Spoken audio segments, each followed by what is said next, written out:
Lahat ng ito ay aming dalangin sa matamis mong pangalan ng Panginoon Isus. Amen. Amen. Amen. If you be seated, please. And nais kong pamagatan ang ating pag-aaral ngayong hapon o ngayong umaga, mga kapatid. Ang pamagat ko ay the first of Psalms 23. Okay? Mga kapatid, nais ko pong maintindihan natin na mayroon po tayong tunay na pastor. Amen. Amen? At ang pastor na yan, walang iba ang ating Panginoong Jesucristo. Ako po ay delegated pastor lang. Amen. Okay? Yes. Upang mamahala sa Iglesia ng Panginoon, sa tupa ng Diyos. Now, nais ko pong bigyan po kayo ng 3 punto dito sa Psalms chapter 23. Makikita natin, mga kapatid, sapagkat ang pamagat ko po dito, the birth of the Psalms 23. Okay? Yung perlas, ibig sabihin, yung kahalagahan dito. Okay? So kung babasahin niyo po, mga kapatid na minamahal, ang Psalms 23, mayroon po tayong 3 bagay na ating mapag-aaralan dito. Ginawa ko pong 3 part. No? So number 1 is the sheep and his shepherd. Or the sheep and the shepherd. In verse 1 to 3, makikita natin dito, ang sabi po ng sumulat dito, sabi po, the Lord is my shepherd, I shall not want. Okay? Verse 1, pakita mo kapatid, the Lord is my shepherd, I shall not want. He maketh me to lie down in green pasture, He leadeth me beside the still waters. He restored my soul. He leadeth me in the path of righteousness for His name's sake. Okay? So number 1, napunto ko po dito, the sheep and the shepherd. Speak of provision. Speak of provision. Alam nyo, ang tupa nangangailangan ng pastol. Amen. Tama po ba? At ang pastor yun ang nag-guide, mga kapatid na minamahal, sa tupa upang dalhin doon sa malabong na pastulan. So ang pastor natin, mga kapatid na minamahal, walang iba ang ating Panginoong Diyos, ang ating Panginoong Jesucristo. At ito yung tupa ito yung pastor na ang kanyang buhay ibinigay niya alang-alang sa tupa. Amen. Okay? So, ang sabi niya dito, the Lord is my shepherd, I shall not want. Okay? So, speak of provision. And verse 2, makikita natin dito, mga kapatid, sa verse 2, ang sabi niya, He leadeth me, verse 2, okay? He leadeth me, ang sabi niya dito, He maketh me to lie down in green pasture. He leadeth me beside the still waters. Okay? So, ang isang pastor, obligasyon niya na dalhin ang tupa doon sa malabong na pastulan. Amen. Pagkatapos kumain, dadalhin doon sa malinaw na inumin sa pangangailangan ng tupa. My brother and sister, kung si Kristo ang iyong pastor, hindi ka na mangangailangan pa. Amen. Okay? So mga kapatid na minamahal, ito yung pinagpapasalamat natin sapagkat mayroon po tayong tunay na pastor na ang pastor na yan, minsan ibinigay niya ang kanyang buhay dahil sa tupa. Amen. At alam niyo po, kung siya ang iyong pastor, hindi ka na mangangailangan pa. Amen. Amen? Yes. Nasa iyo na ang lahat. Okay? Kung titignan natin mga kapatid, pati yung protection nandiyan na, yung provision nandiyan na, sapagkat ang tunay na pastor, ang ating Panginoong Jesucristo. Amen. Now, ang sabi po dito sa verse 3, He restored my soul, He leadeth me in the path of righteousness for His name sake. Okay? He leadeth me in the path of righteousness. Alam niyo, dati tayo'y ligaw. Tayo'y magpapunta sa kapahamakan. But praise God, mayroon tayong tunay na pastor na naglilid sa atin doon sa tunay na landas ng buhay. Amen. Hindi Praise na tayo God. mapapahamak pa. Di ba? Ito yung anak ng Diyos na naog dito sa lupa upang pangunahan ang kanyang tupa. Ang sabi niya, ako'y naparito upang ipunin ang aking tupa at ipunin ko sila sa isang koral at magkakaroon sila ng isang pastor. Amen. My brother and sister, ito po, sa verse 1 to 3, sabi niya, The Lord is my shepherd, I shall not want. Okay? Speak of provision. Okay?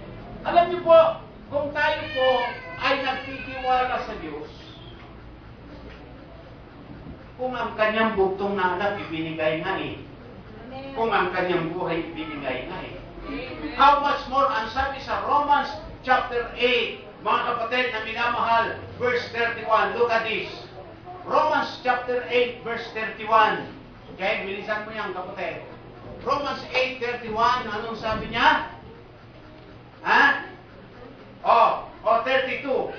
Okay, 31 muna, sabi niya, what shall we then say to these things? If God be for us, who can be against us? 32.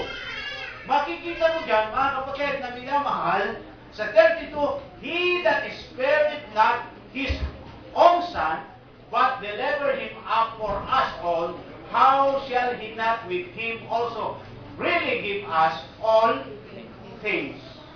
Okay? Kung ang kanyang bugtong na anak, hindi niya ipinagkait sa atin, mga kapatid na minamahal, how much more ang lahat ng ating pangangailangan? Amen.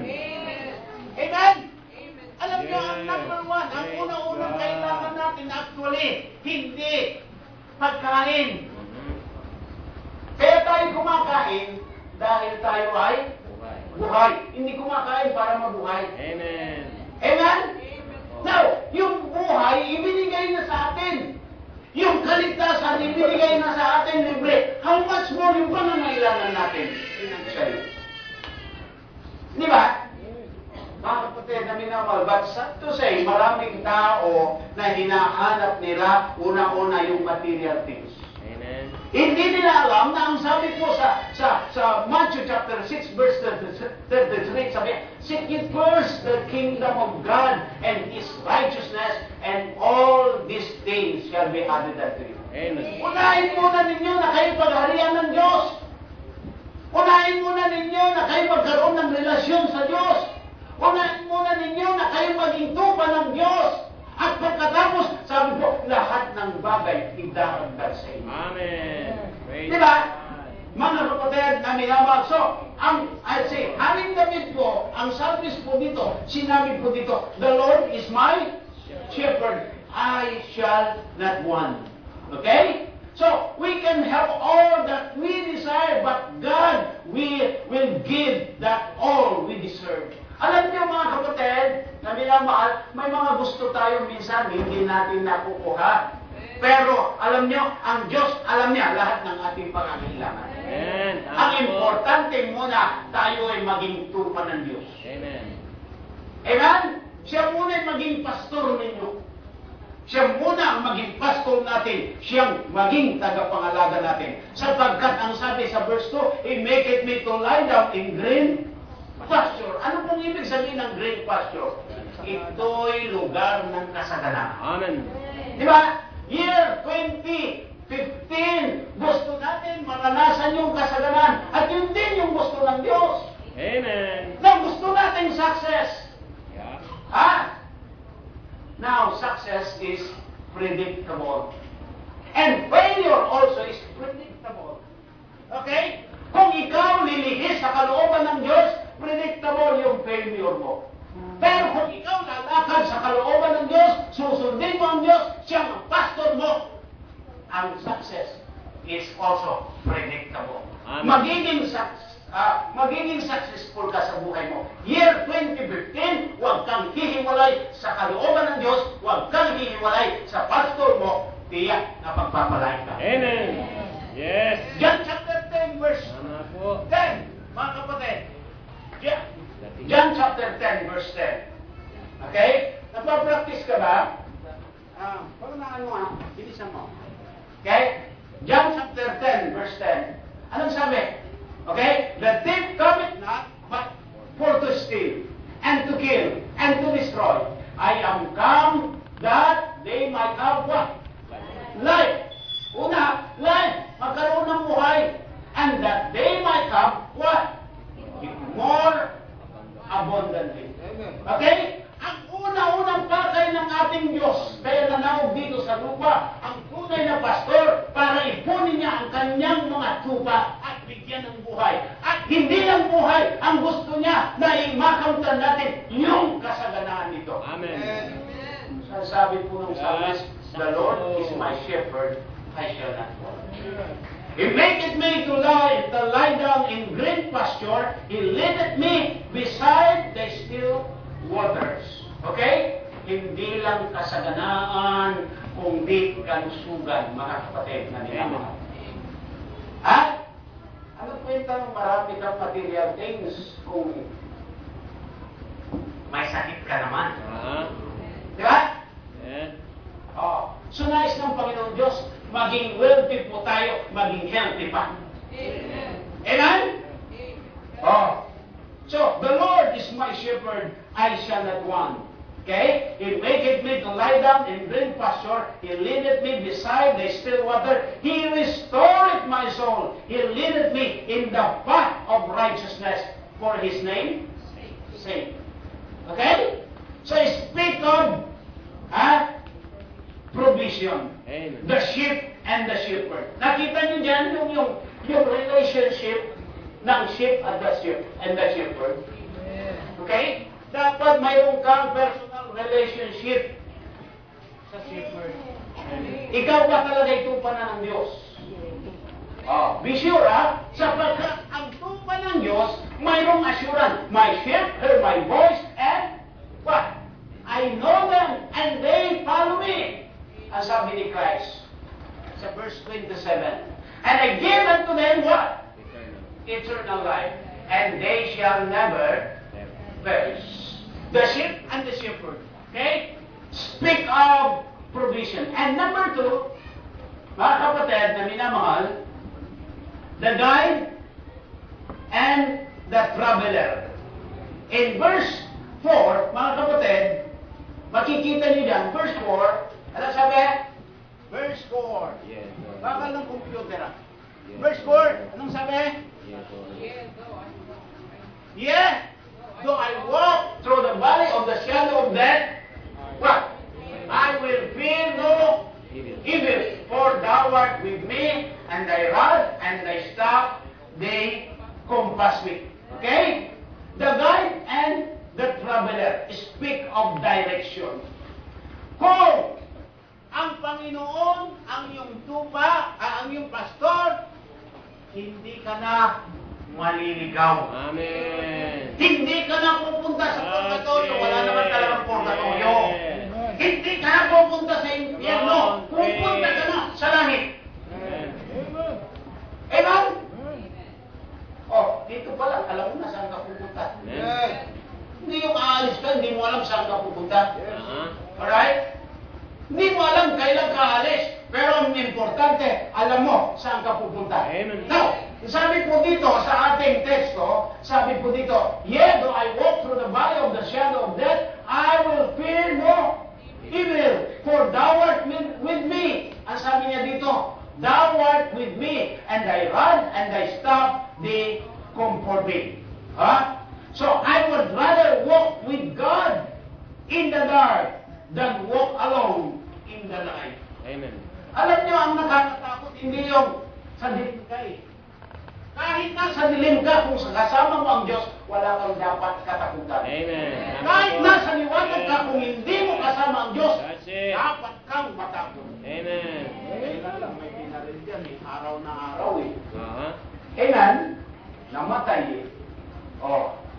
Araw na araw yan, ha? Oh, hindi baling lumalakad ka sa dilim basta kasama mo ang Diyos, safety ka. Amen. Amen? Ligtas ka. Kaysa nasa liwanag ka na hindi mo naman kasama ang Diyos.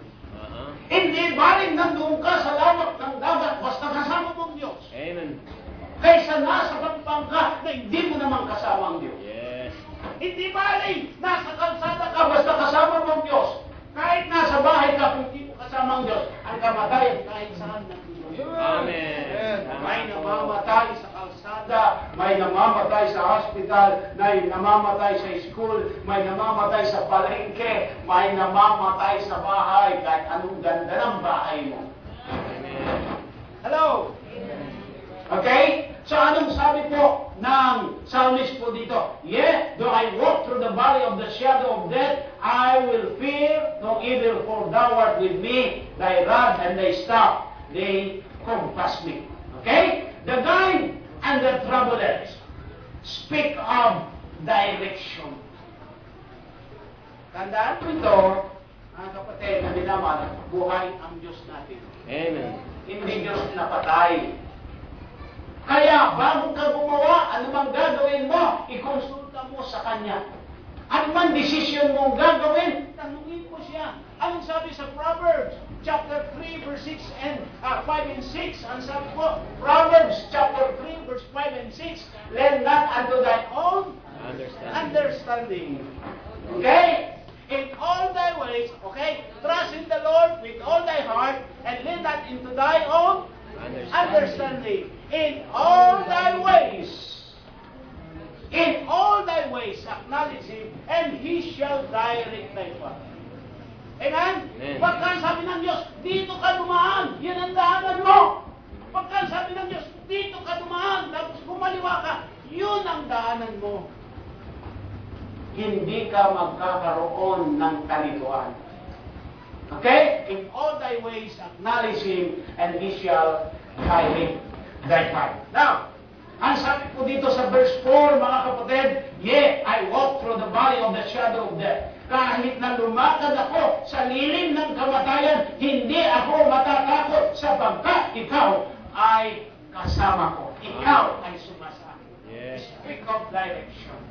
At alam nyo, kung nalalaman lang natin mga binamahal na dapat natin pasalamatan ng Diyos, hindi lang tuwing dulo ng taon, hindi lang umpisa ng taon, kundi dapat araw-araw sapagkat ang Diyos nag-iingat sa atin. Amen. Bukod sa iniingatan tayo, mayroon tayo, ang sabi ng mga pagka ang bata tumatawa, di ba? Pinakausap siya ng kanyang anghel, din ang guardia. Alam niyo po, ang bawat isa sa atin, mayroong nagbabantay ng anghel sa atin. Amen. Okay? So Psalms 91 verse 11. Psalms 91 verse 11. Okay? Mabangka, i-handle mo nga muna yan. Okay? For He shall give His what? His angels. Hindi lang isa, ha? Angels. Plural. Amen? Charge over thee to keep thee in all thy ways. Okay? Ang sabi po dito, nagsusubo ang Diyos ng kanyang anghel para ingatan tayo sa lahat ng ating daan. Amen. Okay? Yung mga public official, okay? Minsan, mayroon silang secure, bodyguard. Alam niyo yun, sinisweldoan nyo. Amen? Sinisweldoan nila. At kung minsan, apat-apat pa.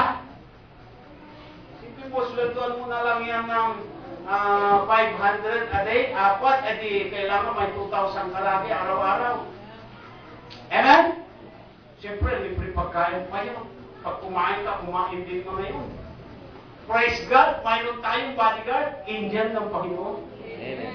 At alam niyo, isang angel lang, pwedeng pumatay ng 10,000 na soldier. Amen. Hello? Yes. Eh dito ka na. Libre pa, walang bayad. Amen. Amen? Oh, kung minsan yung bodyguard, siya pang pipira Hindi ba? But praise God, mayroon ko tayong mga angel na nakabantay sa atin. Amen. Okay?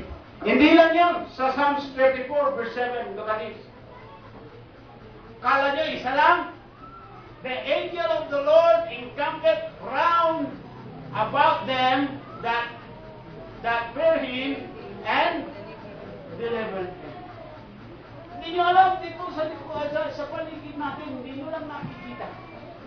May mga anghel nakapaligid dyan na nagbabantay sa atin. For our protection. Hello? Kaya pag natutulog ka, hindi ba payapa ka? Yung mayaman, hindi Kristiyano yan, hindi magkatulog yan eh. Mayroon ng security guard yan. May mataas pang bakod yan. Kaya sabi, kung minsan ang nagtutulog sa mayaman, yung pera nila. Kala nila malaya sila. Tignan nyo, yung mga mayayaman, kung sino yung mga matataas na bakod, yun yung mga mayayaman. Amen? Kayo ba may mataas na bakod? Wala eh. Amen? Kayo malaya tayong lumipad. Pero yung mga mayaman, ang tataas ng bakod, hindi nakikita ang kapaligiran. Ikinukulong sila ng kanilang kayamanan. Eh, di ba? Yan ang hindi nyo nakikita. Kaya mas masaya, mahirap. Pero gusto ko rin yumaman. Hello? Hello? Pastor, mas masaya mga mahirap. Pero gusto rin natin yumaman. Pero pag tayo yumaman, huwag kang magkulong. Huwag kang pakulong sa pera mo. Amen. Sa kayamanan mo. Yes. Sapagkat may kasama ka, may bantay ka, ang Diyos. Amen. Tama ka. At ang kil ng Panginoon. Okay? So, ang sabi po dito, though I walk through the valley of the shadow of death, I will fear no evil, for thou art with me. Thy rod and thy staff, they compass me. Amen? Wala na tayong katakutan. Kung may takot ka sa Diyos, wala kang dapat katakutan. Kung wala kang takot sa Diyos, dapat kang matakot sa tao at sa maraming bagay. Amen? Amen. Okay? So, number one, the sheep and the shepherd speak of what? Provision. Number two, the guide and the traveler speak of direction. Hindi ka maliligaw kung ang guide mo, ang director mo, ang Panginoong Diyos. Gaganda ang buhay mo kung siya ang director mo at siyang sinusunod mo. Amen. Sa pelikula na lang eh. Amen? Pag magaling yung director, tiyak na magandang kalalabasan ang pelikula. Amen? Amen ba? Oh, ikaw yung artista. Oh, ang Diyos ang director mo. Di ba? Okay? So mga kapatid na minaman, hindi ka dapat matakot kung anak ka ng Diyos. Amen. And last, 20 minutes pa eh. Okay? Walang uwian ha. Preach. Kasi, Preach more. kaya 10 kilo yata yung spaghetti eh. Preach more. Okay? Ha? Tapos may pansit pa, may palabo pa. Uy. Magutom na. Paabutin kaya natin ang alaw na Amen. Come on. Preach. Pagpapulong pa tayo. Preach on. Okay? Pero alam ko, yung iba sa inyo, baka hindi nag-almusal eh. Pero tatapusin ko ng 12 yan. Amen. Naalala ko, may nagkwento, bagong taon, sumobra yung preaching. Sumobra rin tayo ng preaching ng bagong taon, no? Sabi-sabi lang, lugi kayo, nag-almusal ako, kayo hindi. Pero ako hindi pwedeng hindi mag-almusal. Ha? Hindi ako makakatayo, manginginig ako dito. Ayan. Ang diabetic ko, pag inutok, nanginginig yan. Mula nung maging diabetic ko ako, sabi ko kayo nung, huwag mo akong pababayaan na walang pera sa bulsa. Kasi pag inutom ako, baka magpalimos ako. Kasi pag diabetic ka, sinumpong ka ng gutom. Gutom na gutom na gutom. Nanginginig pa. Ha? Oh, kaya kayo mga diabetic, ingatan niyo yung katawan niyo. Alright, last but not least. Amen? Verse 5 and 6. Verses 5 and 6. Sabi niya, Thou preparest a table before me in the presence of my enemies. Thou anointest my head with oil, my cup runneth over. Surely goodness and mercy shall follow me all the days of my life, and I will dwell in the house of the Lord forever. Amen. Amen? Can you imagine ito? Psalmist na ito, piyak niya. Sabi niya, I will dwell in the house of the Lord forever. Saan yung house na yon ng Panginoon? Sa langit. Saan yun? Yung sabi ni Kristo sa John chapter 14 verse 1 and 2, 1 and 3. Sabi niya, let not your heart be troubled. You believe in God, believe also in me. In my Father's house are many mansions. Dito, ang bahay natin, kubo lang. Minsan. Dampa lang. Pero doon, mansion. Kahit may mansion ka dito, ayaw mo at hindi, aalis ka, iiwanan mo yan. Pero yung mansion mo sa langit, doon ka magpakailanman. Ano pa nahanapin niyo? Okay? So, the host and the guest. Sino yung host? Ang ating Panginoon. Sino yung guest? Tayo. Amen? Oo. Isipin mo, pagkakaroon ka ng communion, speak of communion, ikaw at ang Diyos magkasama. Amen. Ikaw at ang Diyos magkasalo. Ikaw at ang Diyos natutulog magkatabi. Kung natutulog pa tayo doon. Amen. Hello? Nakakita na ba kayo ng isang tao, kaibigan mo o kamag-anak, dinalaw mo sa bahay, pagkatapos pagdating mo doon, naghain ng masasarap na pagkain, pagkatapos yung kumain, natulog kayong magkakatabi. Madalang yun. Amen? Hello? Bibigyan ka lang ng isang kwarto, doon ka matulog, ha? Oh. Pero ito, mga kapatid na minamahal, ang sabi, kasalo niya ang Panginoon. Kasama niyang kumain ng Panginoon. Kasama niyang natulog ang Panginoon kung natutulog ang Panginoon. Amen. Amen? Speak of communion. Makikita natin dyan, mga kapatid na minamahal, sa ang pinakamabalat na tao, yung mga tao na nakakilala sa ating Panginoong Jesucristo sapagkat siya ang tunay na pastor. Amen. Sabi ng psalmist, the Lord is my shepherd, I shall not want. The sheep and the shepherd speak of provision. The guide and the traveler speak of direction. And the host and the guest speak of communion. Now, mga kapatid na minamahal, hindi ka ba nangangarap na someday kasama mo ang Panginoon, kasalo mo ang Panginoon? Ha? Kumakain kayo kasama mo ang Panginoon. Kaya sabi ko nga, sa langit kakain pa tayo. Amen. Amen. Amen? Yes. Lutong langit. Ah. May magaling na magluto dito sa atin, sinanabirig. Pagka lapit pa mo ang luto niya, pag yan ang nagluto, makakalimutan mo pangalan mo. Ah. Amen? Kaya lang natatakot kung kayo yung niluto niya, baka makalimutan ko yung asawa ko. Okay? Di bali makalimutan ko pangalan ko. Di bali makalimutan ko yung biyanan ko. Okay? Mga kapatid na minamahal, ang sabi po dito, Thou preparest, anong sabi niya?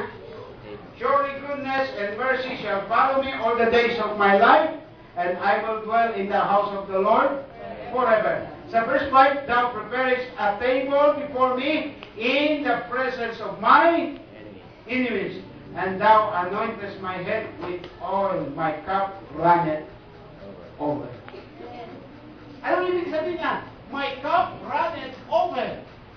Naranasan niyo na ba kumain sa isang restaurant na unli yung inumin?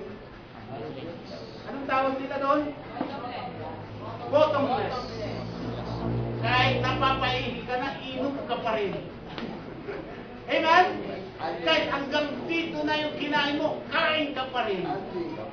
Anli. Mahilig kang baptist dyan sa anli. Amen? May suki tayo dito, lugawan. Anli. May nakakaapat yata. Sabi ko, saan mo nilagay?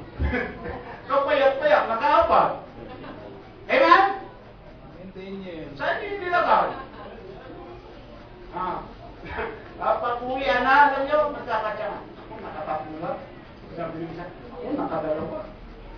Yung isa, sabi nyo lang isa, isa't kalahati lang sa akin. Sabi ko, lugi tayo pagka ganun kayo. Ha?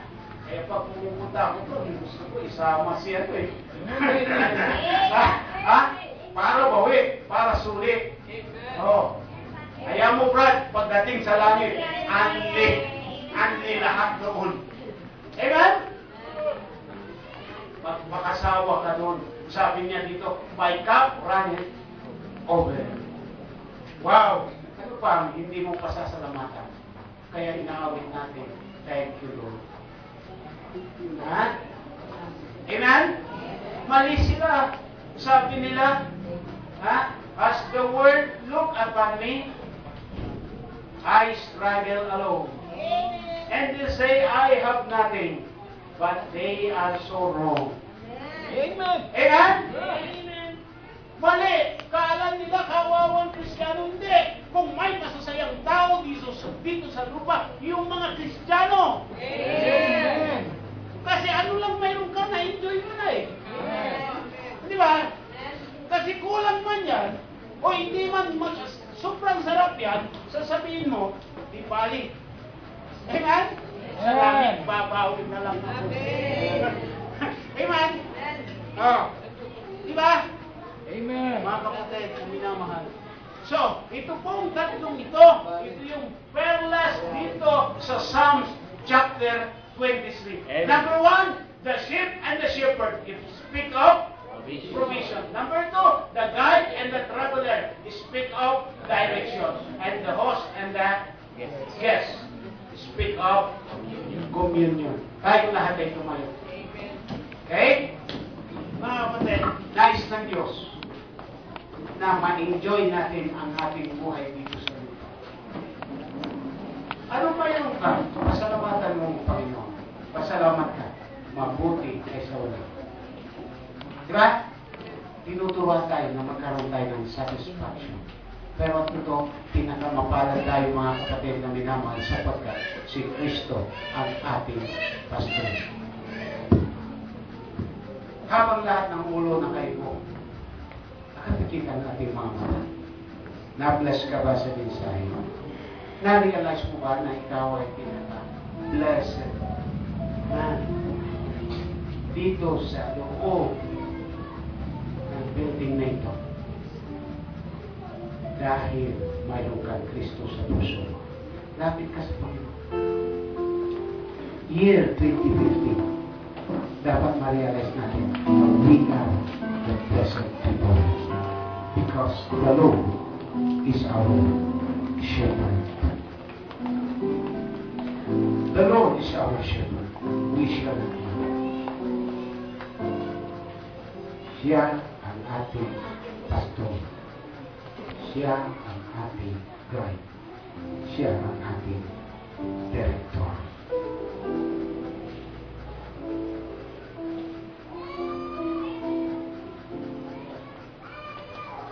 Panginoon, salamat po sa iyong salita na amin pong napagalaman. Dalangin ko po, dakilang Diyos, na kayo po patuloy na kumilos sa buhay ng bawat natin. Salamat sa iyong iglesia itinayo dito sa kabilang. Pagpalain mo po ang bawat miyembro. Bless mo po ang aking buong nasasakupan. Bawat pamilya nila. Bless mo ang kanilang kabuhayan. Kanilang pang-pinansyal na pamilya. Bless mo ang kanilang mga pananakawan. pisikal na pangangailangan. Kalusugan ng bawat pamilya po namin. Pag-itas niyo rin po, dakilang Diyos, ang aming pamamalagi sa lupa at ang aming communion sa iyo.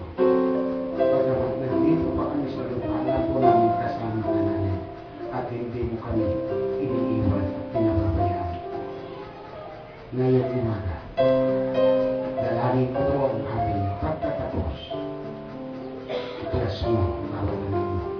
Itulas mo rin po, Diyos, ang aming fellowship, ang aming pagdiriwang ng kaarawan ng aming mga pamilya. At ma-enjoy po namin ang mga inihanda, pagkain at ang mga program, Panginoon, sa aming game. Salamat. Lahat ng ito ay aming dalangin sa daming pangalan ng anak namin, Panginoon Kristo. Amen. Amen. God bless you. God bless you. So, sa aming mga bisita, welcome po kayo dito. Makikiagulido po kayo. At kapitan po kayo sa pamilya.